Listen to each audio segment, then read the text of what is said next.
Bismillahirrahmanirrahim. Alhamdulillahi rabbil alamin. Wa bihi nasta'in ala umurid dunya waddin. Wassalatu wassalamu ala ashrafil anbiya'i wal mursalin Sayyidina Muhammadin wa ala alihi wa sahbihi ajma'in. Qala al-musannif al-imam Abu Hamid al-Ghazali rahimahullah wa nafa'ana bi'ulumihi fid daraini amin. Wa qalat Ummul Munzir ittala'a Rasulullah sallallahu alaihi wasallam dhata ashiyatin ilan nas faqala ayyuhan nas amma tastahuna min Allah qalu wa ma dhaka ya Rasulullah qala tajma'una ma la ta'kulun wa ta'muluna ma la tudrikun wa tabnuna ma la taskunun.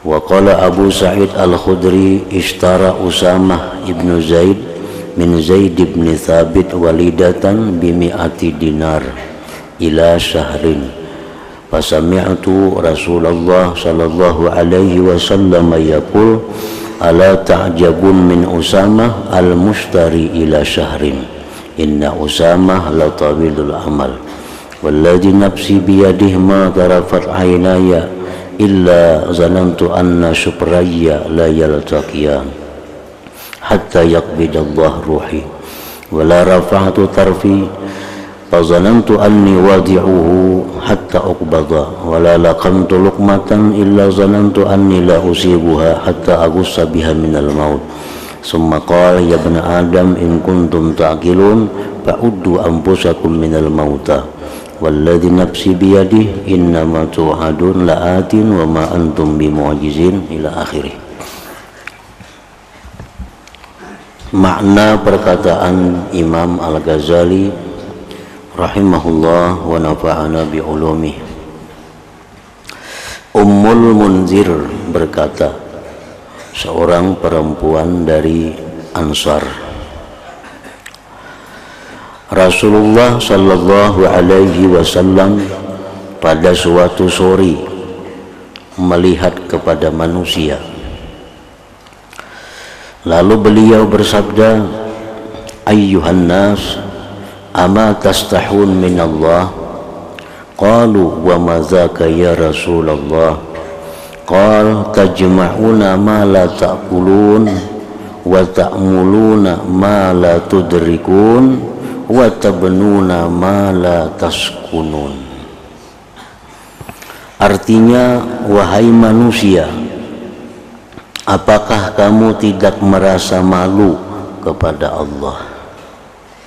Apakah kamu tidak sopan terhadap Allah? Mereka manusia, sahabat-sahabat tadi bertanya, apa itu wahai Rasulullah? Apa itu yang dimaksud dengan kada sopan terhadap Allah itu? Apa yang dimaksud dengan tidak malu kepada Allah itu? Beliau bersabda, kamu mengumpulkan sesuatu yang tidak kamu makan, dan kamu mengangan-angankan sesuatu yang tidak kamu perdapati, dan kamu membangun sesuatu yang tidak kamu diami.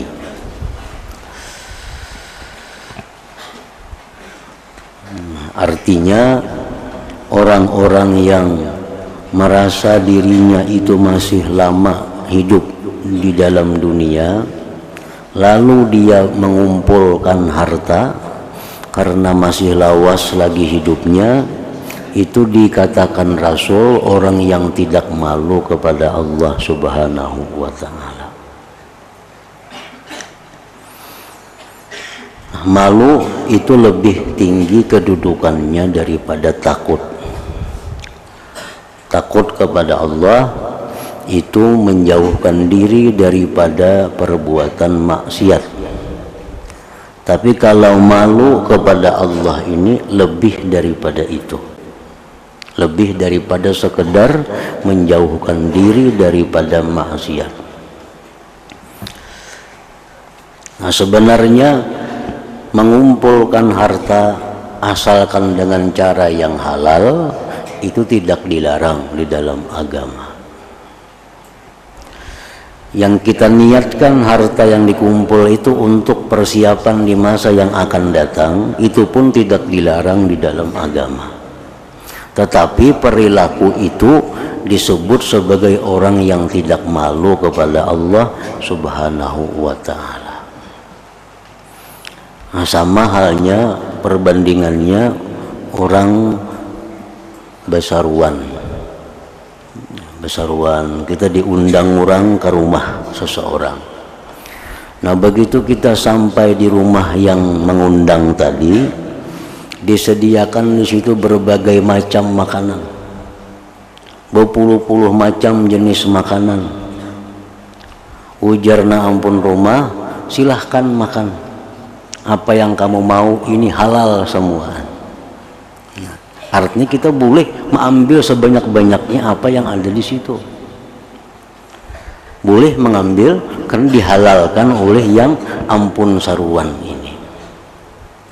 Nah, cuma kalau kita di situ punya malu, tentu kita akan mengambil sesuatu yang akan kita makan. Ini prasmanan nih. Macam-macam iwak ada, macam-macam buah-buahan ada. Itu halal bagi undangan. Nah, kalau kita punya malu, cukup kita ambil nasi secukupnya, iwak secukupnya. Walaupun samuan itu boleh kita makan. Nah, tapi kalau kita kada punya malu, haruan ambil, hati ambil, hintalo ambil, samuan dikukut. Memang ampun rumah kada sarik, cuma kada tahu dibasa orang ngarannya, kada tahu disupan ngarannya. Nah, sama halnya ini, bahwa urusan dunia ini selama itu yang dibolehkan oleh Allah, yang dihalalkan, itu ambil kalau dilarang oleh Allah, kalau dilarang. Dan kita niatkan untuk persiapan kita di masa akan datang, itu pun kalau dilarang. Cuma orang yang berlaku demikian tadi, orang yang dikatakan Nabi sebagai orang yang tidak malu kepada Allah Subhanahu wa ta'ala. Nah, jadi kedudukan orang yang malu kepada Allah itu lebih tinggi daripada kedudukan orang yang takut kepada Allah Subhanahu wa ta'ala. Contohnya, orang yang memakai pakaian yang hanya menutupi kemaluannya. Orang ini memakai laki-laki, kita ambil contoh laki-laki yang memakai pakaian cuma menutupi kubul duburnya di dalam kamar sorangan. Ini dalam kamar sorangan, orang kadada, lalu berpakaian nangka itu berselawar handap. Nah, dari segi hukum Allah, hukum fikih, ini kada dilarang, sebab kemaluan ditutupinya di dalam kamar orang lain kada ada juga melihat. Itu dari segi fikih itu dibolehkan. Tapi kalau orang ini punya rasa malu kepada Allah, ini kada mau melakukan itu. Walaupun di dalam kamar seorangan, tetap berselawar katuk, selawar culok dia kita, selawar nang limpualin tuhut. Walaupun di kamar kada ada orangnya, kada mau pakaian simpak. Walaupun berpakai simpak itu di dalam kamar sorangan, menurut fikih itu halal. Tapi kalau kita punya malu kepada Allah, kada malu kita makai itu, supan lawan Tuhan. Nah, jadi artinya bahwa rasa malu kepada Allah ini ditimbulkan daripada satu sifat yang namanya muraqabah. Itu di situ datangnya malu ini. Kalau kita memandang tentang azab Allah, kita memandang ancaman-ancaman Allah, itu timbul takut. Tapi kalau kita memandang bahwa Allah Subhanahu wa ta'ala selalu mengawasi gerak-gerik kita, Allah selalu melihat apa yang terjadi pada kita, Allah melihat keadaan kita dimanapun. Nah, di situ timbul haya minallah, malu daripada Allah Ta'ala. Jadi kedudukan malu itu lebih tinggi daripada kedudukan takut kepada Allah. Nah, orang yang mengumpulkan kekayaan lalu dia merasa dirinya masih lama hidup dalam dunia, itu dianggap Nabi sebagai orang yang tidak punya malu kepada Allah Subhanahu wa ta'ala.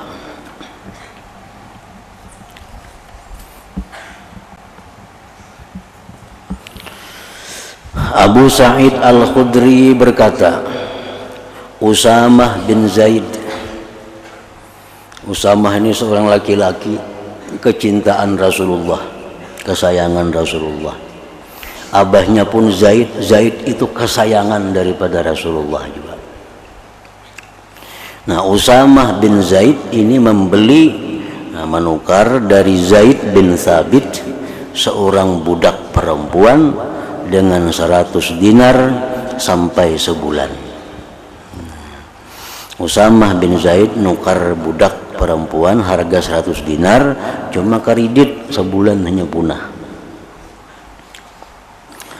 Lalu ujar Abu Sa'id tadi, saya mendengar Rasulullah sallallahu alaihi wasallam bersabda, ala ta'jabuna min Usamah al-mushtari ila syahrin, inna Usamah la tawilul amal, walladhi nafsi biyadih ma tarafat aynaya illa zanantu anna syufrayya la yaltaqiyan hatta yakbidallah ruhi, wa la rafa'tu tarfi fa zanantu anni wadi'uhu hatta uqbad, wa la laqamtu luqmatan illa zanantu anni la usiguha hatta agussa biha minal maut.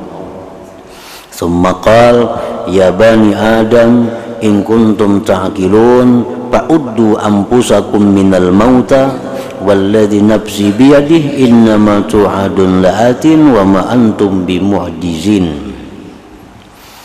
Nah, artinya Rasulullah bersabda begitu mendengar kekasih beliau Usamah bin Zaid ini menukar budak berhutang sebulan, lalu ujar Nabi, apakah kamu tidak heran, tidak aneh dari Usamah yang membeli sampai 1 bulan?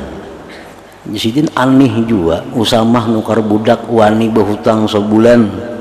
Sesungguhnya Usamah itu panjang angan-angannya. Usamah itu panjang angan-angannya.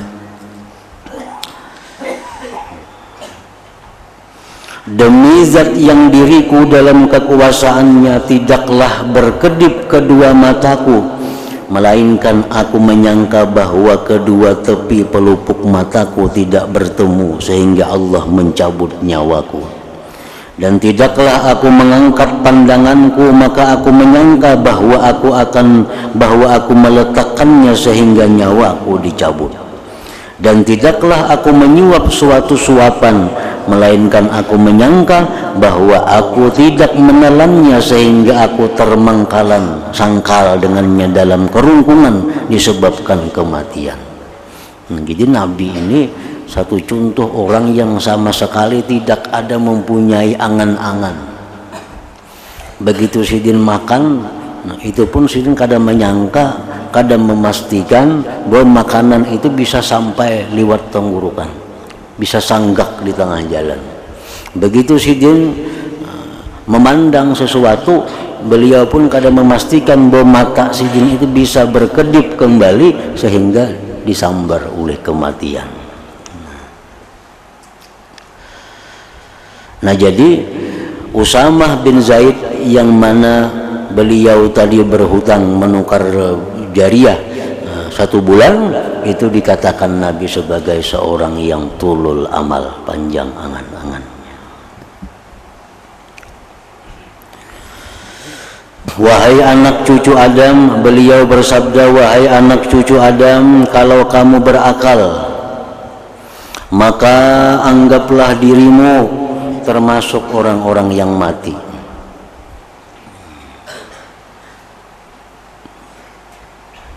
Kalau kamu berakal, maka anggaplah dirimu termasuk orang-orang yang mati.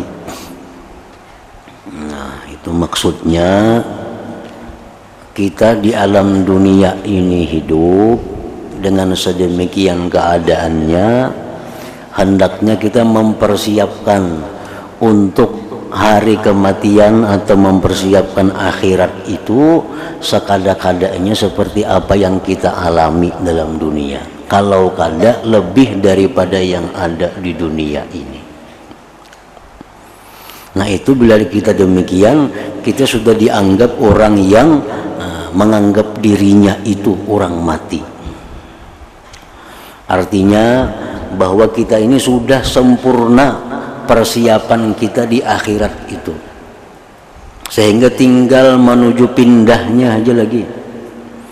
Nah rumah kita di sana sudah ada, kita ulahkan. Nah kendaraan kita di sana sudah ada, kita siapkan.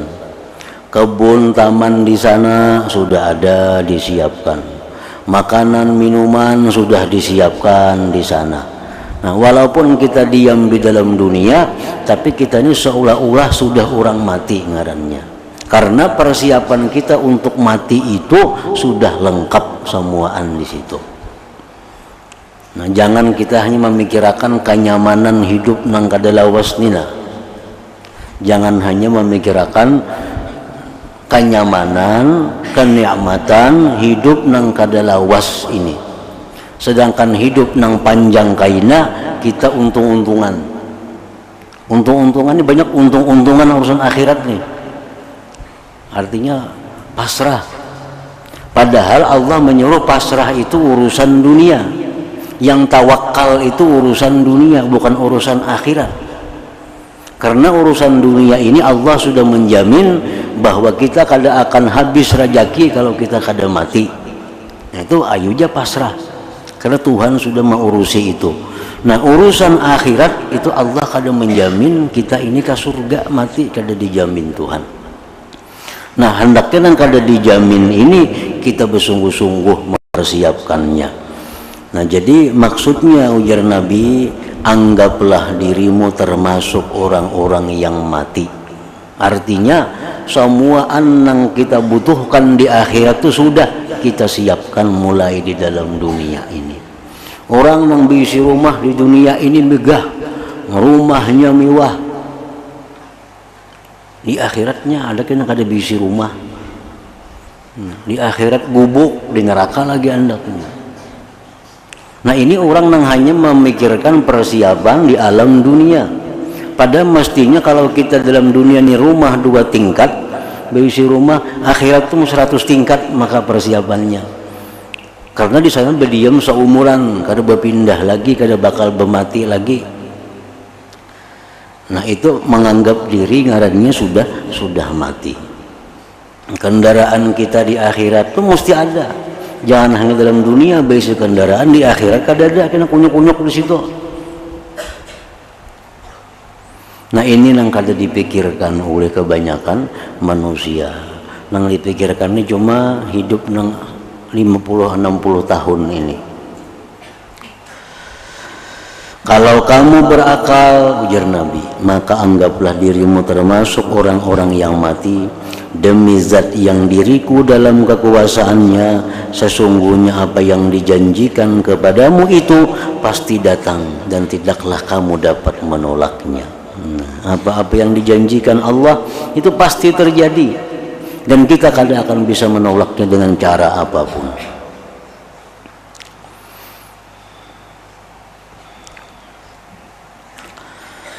Dari Ibnu Abbas radhiyallahu anhuma bahwasanya Rasulullah sallallahu alaihi wasallam adalah beliau keluar untuk menuangkan air, lalu beliau mengusap dengan tanah.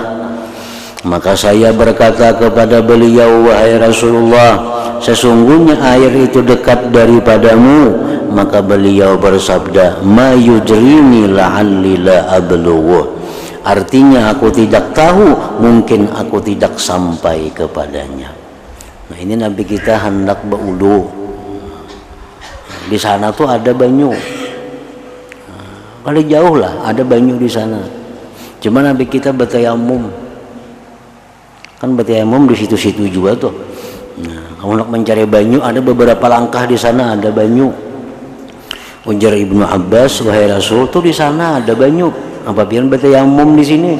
ujian Nabi barangkali aku kada sampai ke sana aku mati. Nah jadi ini menunjukkan bahwa Nabi itu sebenarnya kada punya angan-angan. Walaupun hitungan yang beberapa detik, Nabi itu kada punya angan-angan.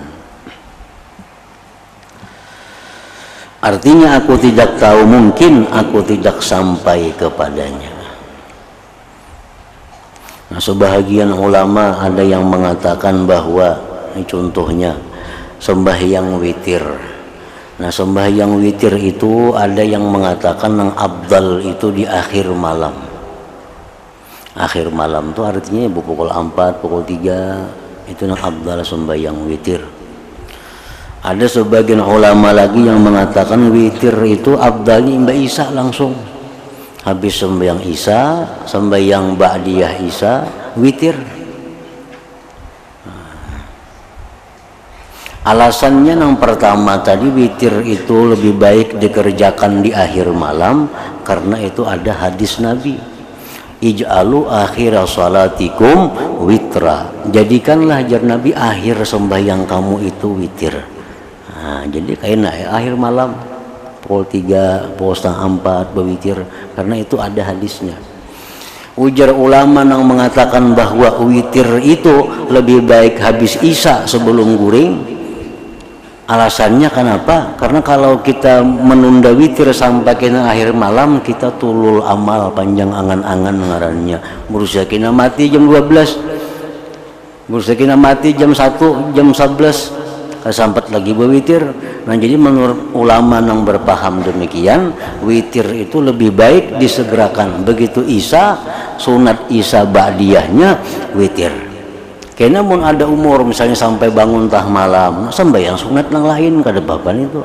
Tapi urusan witir jangan sampai menunda karena itu bagian daripada tulul amal, merasa hidup lagi sampai ke subuh ngarannya. Maka jar Nabi bila engkau di waktu pagi jangan merasa hidup sampai kamarian. Bila kamarian jangan merasa hidup sampai pagi. Nah makanya witir ini disegerakan. Karena kalau aku andak witir kena parak subuh, berarti aku merasa hidup sampai ke subuh. Nah, jadi sama-sama kuat aja dalilnya nih. Yang penting berwitirnya, bila-bila kah. Cuma ada pegangan keduanya.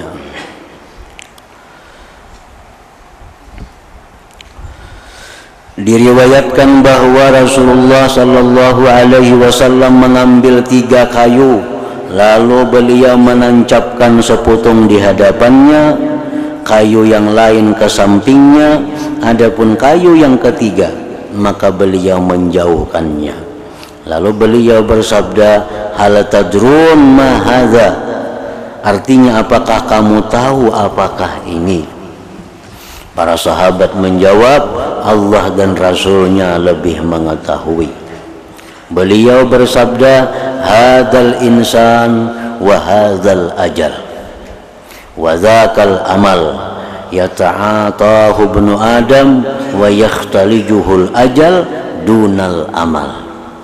Artinya ini adalah manusia, ujar Nabi, dan ini adalah ajal, dan itu adalah angan-angan yang dikerjakan oleh anak Adam, dan ia dimasuki oleh ajal tanpa mencapai angan-angan.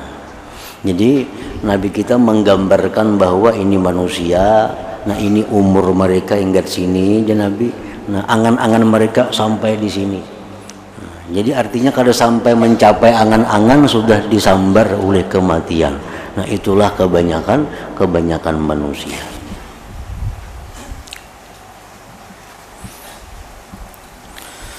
Rasulullah Sallallahu Alaihi Wasallam bersabda, "Mathalu bni Adam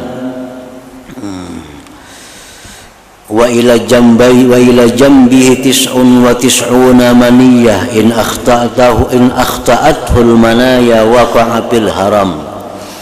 Artinya perumpamaan anak Adam dan di sampingnya ada 99 kematian.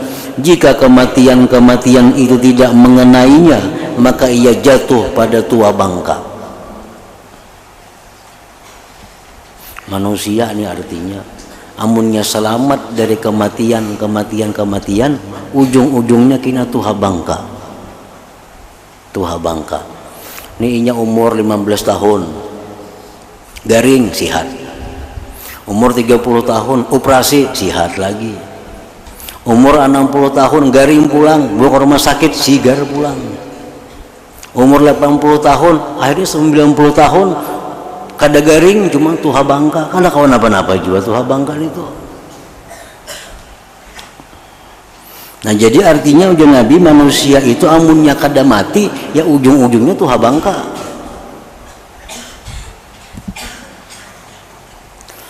Ibnu Mas'ud berkata, ini adalah seseorang dan ini adalah kematian. Di sekelilingnya ada jalan-jalan kepadanya, dan tua bangka itu di belakang kematian tersebut, dan angan-angan di belakang tua bangka.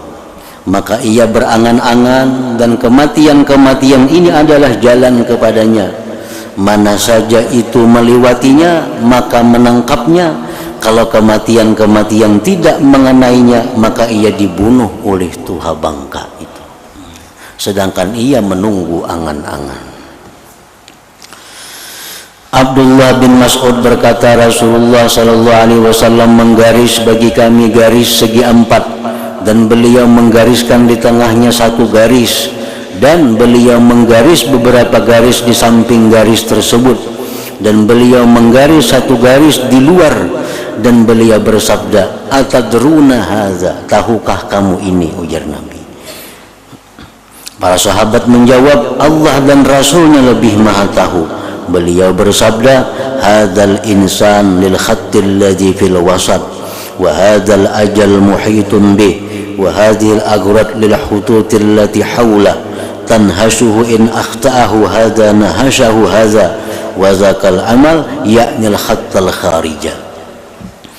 Artinya ini adalah manusia bagi garis yang di tengah, dan ini adalah ajal meliputi dengannya, dan ini a'rad bagi garis-garis yang di sekelilingnya dan yang menggigitnya.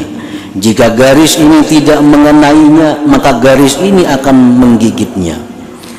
Dan itu adalah angan-angan. Garis yang di luar daripada segi 4 itu adalah angan-angan. Beliau maksudkan garis yang di luar itu. Anas radhiyallahu anhu berkata, Rasulullah sallallahu alaihi wasallam bersabda, yahramu ibnu Adam wa yabqa ma'a husnan, al-hirsu wal amal. Wa fi riwayat wa tashibbu ma'a husnan, al-hirsu 'alal amal wal hirsu 'alal umur.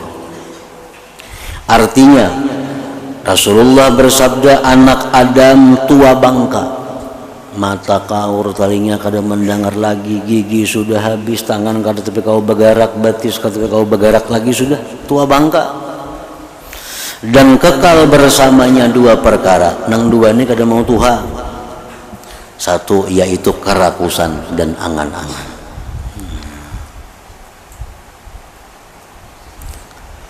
Tamak dan angan-angan itu kada mau bertuha, walaupun nang lainnya semakin tuha di dalam tubuh manusia itu. Dan pada riwayat yang lain, dan muda bersamanya dua perkara, yaitu kerakusan kepada harta dan kerakusan kepada umur. Ada orang saling tuhaan, sudah 80-90 umur, saling sugihan, kikir. Memang kayak itu manusia, kada aneh itu. Nabi sudah mengatakan ketamaan itu kada mau tuha. Kan menurut akal kita, orang itu bila sudah tuha, sugih, mestinya diberiakan harta, diwakapakan, diulakan masjid, diulakan. Ini mestinya macam itu. Nah tapi jar Nabi, nah kikir, cinta kepada harta itu kada mau tuha. Lawan anum sama aja, masih semangatnya nang tuha itu tentang kepada harta. Dan Rasulullah sallallahu alaihi wasallam bersabda, naja awwalu hadhil ummah bil yakin waz zuhdi, wa yahliku akhiru hadhil ummah bil bukhli wal amal. Artinya permulaan umat ini selamat karena keyakinan dan zuhud mereka, dan akhir umat ini binasa karena kikir dan angan-angan.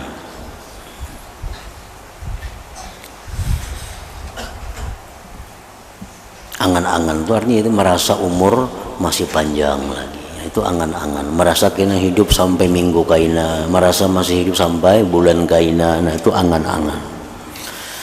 Dikatakan bahwa ketika Nabi Isa alaihissalam sedang duduk, Nabi Isa duduk dan seorang tua bekerja dengan sekup mengubarkan tanah. Nabi Isa duduk di kejauhan sana, ada melihat orang tua mencangkul. Maka Nabi Isa alaihissalam berdoa, ya Allah, cabutlah angan-angan daripadanya. Jadi Nabi Musa, ya Allah, cabutlah angan-angan dari yang tua nang mencangkul itu nah. Doa Nabi Isa ini kabul. Begitu Nabi Isa berdoa tadi, lalu orang tua itu meletakkan sekup dan berbaring. Maka ia berdiam sesaat. Lalu Nabi Isa alaihissalam berdoa, ya Allah, kembalikanlah angan-angan kepadanya. Maka orang itu berdiri lalu mulai bekerja lagi. Didatangi oleh Nabi Isa, orang tua tadi. Maka Nabi Isa bertanya kepadanya tentang yang demikian itu. Maka orang tua itu menjawab, ketika saya bekerja mencangkul tadi, tiba-tiba diriku berkata kepadaku, sampai kapan kamu bekerja sedang kamu itu orang tua yang lanjut usia? Segan apa ikam lagi bercari? Ikam ini sudah tua, nang dimakan ada aja, apalagi bercari. Nah diriku ini berkata kayak itu. Maka saya limpar sekup itu dan saya berbaring ampih begawi. Nah kemudian diriku berkata kepadaku, tidak boleh tidak bagiku dari penghidupan selama kamu masih hidup. Timbul pulang geritik dalam hati ini, kalau ikam kena berumur 10 tahun lagi, kalau kena berumur ikam 15 tahun lagi. Nah, maka saya berdiri kepada sekupku itu, berdiri pulang, mencangkul pulang, karena bisikan timbul kalau berumur 10 tahun lagi. Nah, jadi artinya bahwa urusan keduniaan ini sangat ditentukan dengan masalah amal angan-angan. Bila orang merasa masih panjang hidup, tentu makin cinta kepada dunia. Bila orang merasa umurnya ini kada panjang, maka kada begitu cinta terhadap dunia ini. Al-Hasan al-Basri rahimahullah berkata, Rasulullah sallallahu alaihi wasallam bersabda, "Akullukum yuhibbu ay yadkhulal jannah?" Qalu na'am ya Rasulullah. Qala qassiru minal amal wa thabbitu ajalakum baina absarikum wastahyu minallah haqqal haya. Artinya Rasulullah bersabda, apakah setiap kamu ingin masuk surga? Ya Nabi, hakun legamnya ke surga mati. Na'am ya Rasulullah, mau wahai Rasulullah, kadang-kadang mau ke surga mati. Apalagi Nabi yang menawari. Ya wahai Rasulullah, beliau bersabda, kalau ikam hendak ke surga, jar Nabi, pertama pindikanlah angan-angan, pindikanlah angan-anganmu itu, tetapkanlah ajalmu di hadapan penglihatanmu. Jadi setiap kali kita berada, hari ini hari Kamis, ini hari Kamis yang terakhir bagiku, kada tentu Kamis akan datang hidup. Nah kita kena isuk ada umur hari Jumat, anggap ini Jumat yang terakhir bagiku, Jumat yang akan datang kada tahu lagi. Hari Sabtu, nah di pagi Sabtu kita bisiki diri kita, ini Sabtu terakhir bagi kita, Sabtu akan datang belum tentu lagi. Nah jadi tegakkan ajal itu di hadapan matamu artinya.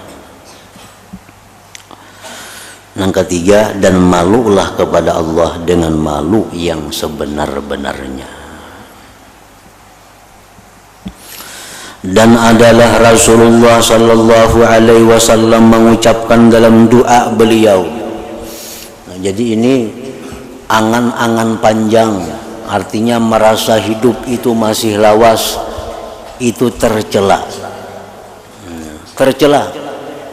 Ukurannya tercela itu macam apa? Nah, ukuran tercela itu macam apa? Sehingga kita dicela kalau kita merasa hidup sampai seminggu lagi. Nah, Panjang angan-angan itu tercela apabila itu membuat kita meninggalkan satu kebaikan. Nah, itu tercela. Apabila panjang angan-angan itu menimbulkan kita ini malas berbuat kebaikan, nah itu tercela. Artinya walaupun kita merasa panjang lagi angan-angan, tapi kita selalu berbuat kebaikan, nah itu kan jadi masalah. Kenapa panjang angan-angan ini dicela? Karena biasanya panjang angan-angan ini membuat kikir. Nah itu sebabnya dicela. Panjang angan-angan ini mengakibatkan kada tahu hari waktu lagi bercari. Nah ini yang dicela. Kenapa panjang angan-angan itu dicela? Karena biasanya menunda-nunda tobat. Nah itu dicela. Nah kalau orang ini misalnya kada kikir, tobatnya setiap saat, amal ibadahnya tepat waktunya, itu panjang angan-angan itu kada jadi masalah baginya. Kada jadi masalah baginya. Jadi panjang angan-angan ini semacam hanya satu sebab nama akibatkan banyak hal negatif. Nah itu sebabnya dicela. Takuni jauh orang maksiat tuh kenapa dia kada tobat? Karenanya merasa masih ada umur panjang. Kenapa orang mati-matian mencari dunia? Karena ini merasa umur panjang. Kenapa kikir lawan dunia?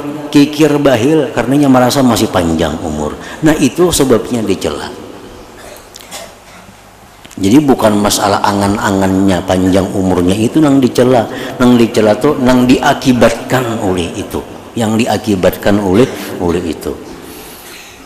Kalau kita merasa lagi hidup sampai setahun, nah kita nih merasa hidup lagi sampai setahun umpamanya, tapi kita niatkan untuk kebaikan, tidak ada perkara kebaikan melainkan kita perbuat.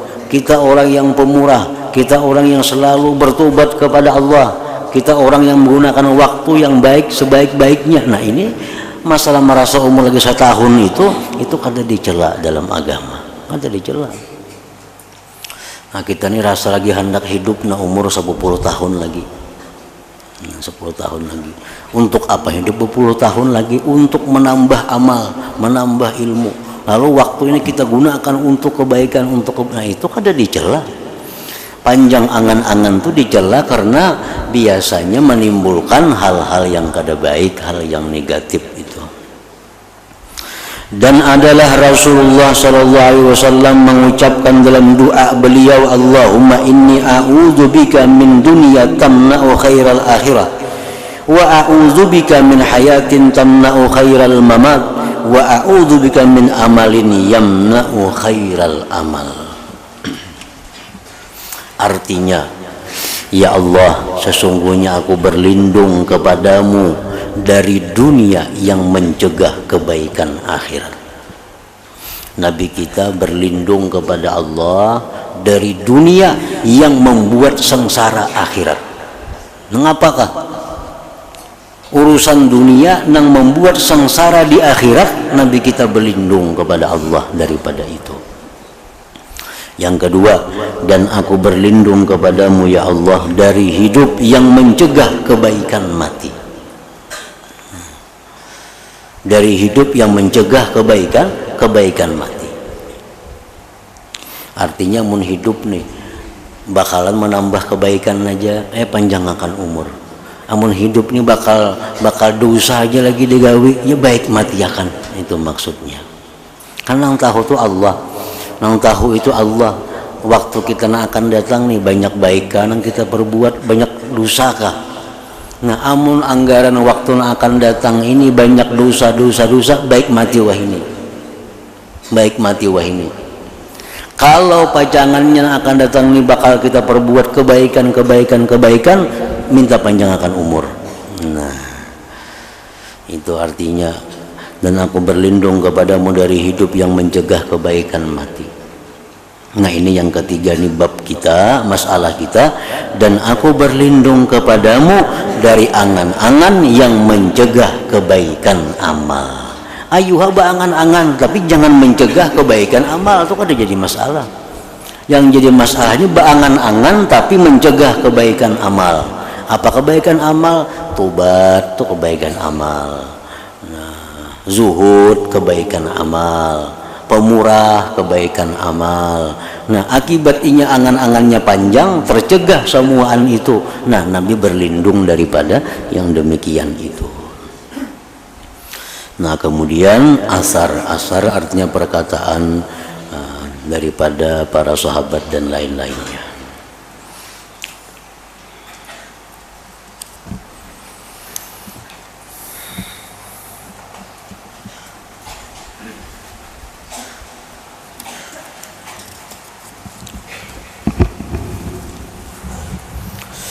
Abdul Zikri fa'alam annahu la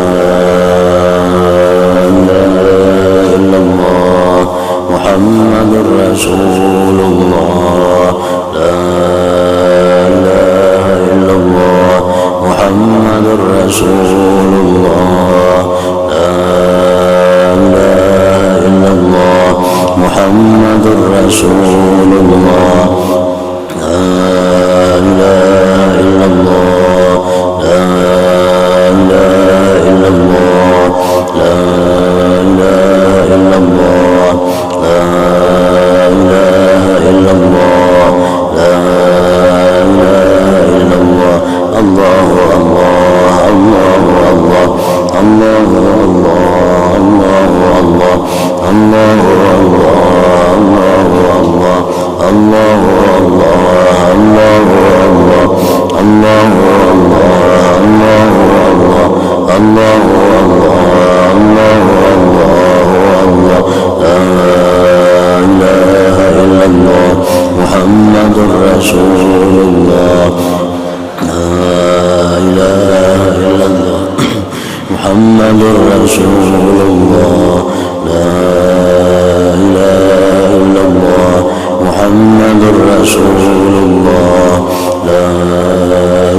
ويا أيها الرجل منه شفاعة صلوا عليه وسلموا تسليما اللهم صل وسلم